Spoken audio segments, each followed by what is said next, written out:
आइए जानते हैं आज की कुछ अंतर्राष्ट्रीय खबरों को। पहले एक नजर आज की हेडलाइंस पर। कांग्रेस अध्यक्ष पद के लिए 22 साल बाद वोटिंग आज, खगड़े और थरूर के बीच कड़ा मुकाबला। दिल्ली की कानून व्यवस्था पर भी थोड़ा ध्यान दे, मनीष सिसोदिया ने एलजी को लिखी चिट्ठी। सतना के डॉक्टर ने श्री हरि लिखकर हिंदी में लिखी दवाइयां, सीएम ने एक दिन पहले ही कहा था।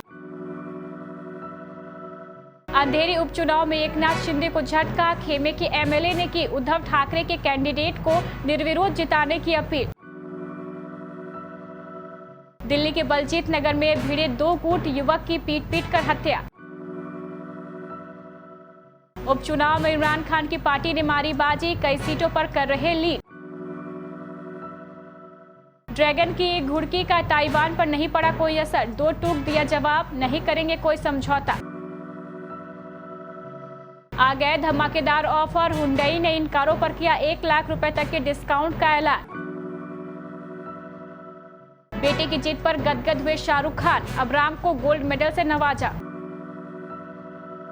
और मिशन T20 वर्ल्ड कप में टीम इंडिया की अग्नि परीक्षा। कांग्रेस के लिए आज ऐतिहासिक दिन है। कांग्रेस अध्यक्ष पद के लिए सुबह 10 बजे से शाम 4 बजे तक वोटिंग होगी। पार्टी में 22 साल बाद अध्यक्ष पद के लिए चुनाव हो रहा है, जबकि 24 साल बाद कोई गांधी परिवार से बाहर का अध्यक्ष होगा। यही नहीं, कांग्रेस के 137 सालों के इतिहास में अध्यक्ष पद के लिए छठी बार चुनावी मुकाबला हो रहा है।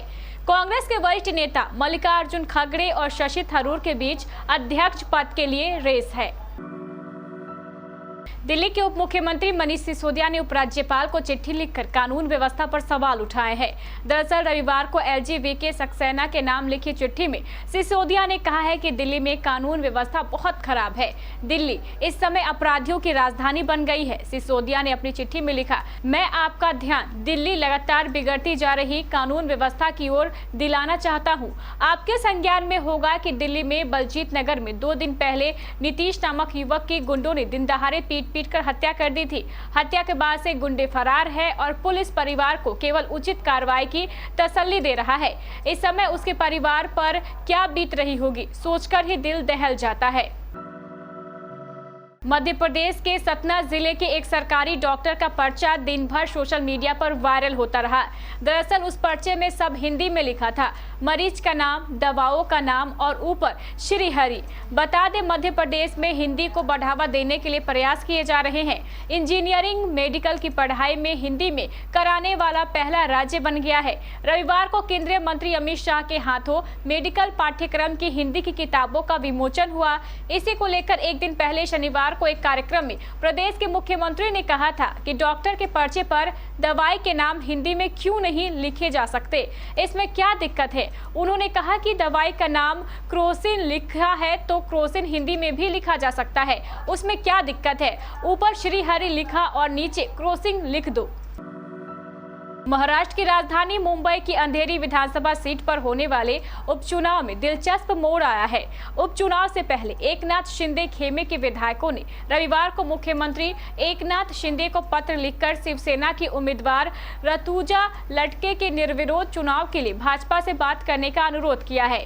यह पत्र एकनाथ शिंदे और भारतीय जनता पार्टी समर्थकों के लिए किसी झटके से कम नहीं है, क्योंकि भाजपा और शिंदे की निगाहें 3 नवंबर को होने वाले अंधेरी पूर्व उपचुनाव की हॉट सीट पर है।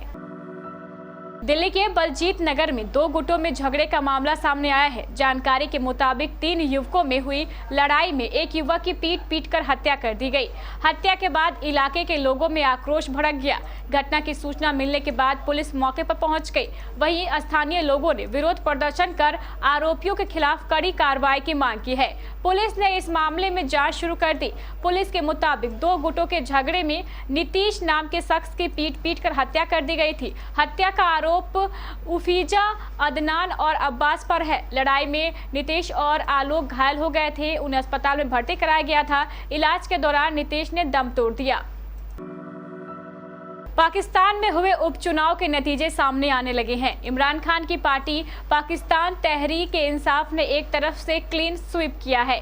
खुद इमरान खान 7 सीटों पर चुनाव लड़ रहे थे और वे 5 पर आगे चल रहे हैं। इसके अलावा पार्टी एक प्रांतीय विधानसभा सीट भी अपने कब्जे में ले चुकी है। अब इमरान खान की पार्टी का यह प्रदर्शन इसलिए मायने रखता है क्योंकि पाकिस्तान में जल्द ही आम चुनाव होने वाले हैं। उन चुनावों से पहले इसे सेमीफाइनल की तरह देखा जा रहा है।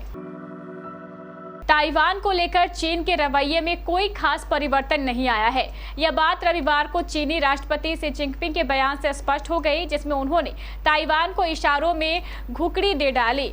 कम्युनिस्ट पार्टी मीटिंग के उद्घाटन भाषण में जिनपिंग ने स्पष्ट कहा है कि ताइवान के मामले में हम कभी भी ताकत का इस्तेमाल करने से पीछे नहीं हटेंगे। हालांकि उन्होंने यह भी कहा है कि इस मुद्दे का हल चीन की जनता करेगी और हम इसका शांतिपूर्ण हल निकालना चाहेंगे। वहीं दूसरी तरफ ताइवान ने भी चीन के राष्ट्रपति के बयान का करारा जवाब दिया। ताइवान ने स्पष्ट किया है कि वह अपनी संप्रभुता, आजादी और लोकतंत्र से समझौता नहीं करेगा। दिवाली का त्योहार नजदीक है, ऐसे में लोग घर के आंगन में चमचमाती कार की रोशनी बिखेरना चाह रहे हैं। कई बार कंपनियों ने दिवाली के मद्देनजर कारों पर भारी डिस्काउंट का ऐलान कर दिया है। लोगों की पसंद को देखते हुए हुंडई इंडिया ने दिवाली से पहले चुनिंदा वाहनों पर दिवाली ऑफर की घोषणा की है। कंपनी हुंडई यूरा, Hyundai grand i10, Hyundai i20 और हुंडई कोना इलेक्ट्रिक पर 1 लाख रुपए तक का डिस्काउंट दे रही है। ये डील नगद और एक्सचेंज ऑफर के रूप में उपलब्ध है। ये सभी ऑफर देश भर में अधिकृत डीलरशिप पर लाइव है और 31 अक्टूबर 2022 तक उपलब्ध रहेंगे। शाहरुख खान अक्सर अपने बच्चों को सपोर्ट करने उनके साथ जाते हैं, चाहे वो सुहाना हो या फिर आर्यन या फिर उनके सबसे छोटे बेटे अब्राम। शाहरुख अपने बच्चों के लिए कुछ भी करने को तैयार हो जाते हैं। रविवार को अपने सबसे छोटे बेटे अब्राम के ताइक्वांडो मैच जीतने के बाद शाहरुख एक प्राउड पिता बनते दिखे। एक्टर और उनका पूरा परिवार कंपटीशन में अब्राम को चीयर करने के लिए एक साथ आया। इसमें कई सेलिब्रिटी, पेरेंट और उनके बच्चे भी शामिल हुए। T20 वर्ल्ड कप 2022 में भारतीय टीम पहले मुकाबले में 23 अक्टूबर को पाकिस्तान का सामना करेगी। इस महामुकाबले से पहले भारतीय टीम को आधिकारिक रूप से 2 अभ्यास मैच खेलने हैं। इसी कड़ी में ब्रिस्बेन से गाबा मैदान पर भारत और मेजबान ऑस्ट्रेलिया के बीच टक्कर होनी है। यह वार्म अप मैच भारतीय समय के अनुसार सुबह 9:30 बजे से शुरू होगा। भारतीय टीम ने इससे पहले वेस्टर्न ऑस्ट्रेलिया 11 के खिलाफ 2 अनौपचारिक अभ्यास मैच खेले थे, जिसमें उसे 1 में जीत और 1 में हार का सामना करना पड़ा। दूसरी ओर ऑस्ट्रेलिया ने हाल ही में इंग्लैंड के खिलाफ T20 सीरीज 2-0 से गंवा दी थी। भारत और ऑस्ट्रेलिया के बीच अब तक 25 T20 इंटरनेशनल मैच खेले गए हैं, जिसमें भारत 14 गेम और ऑस्ट्रेलिया 10 मौके पर विजयी हुआ है। आज भी यहां इन दोनों पक्षों के बीच धमाकेदार खेल होने की उम्मीद है।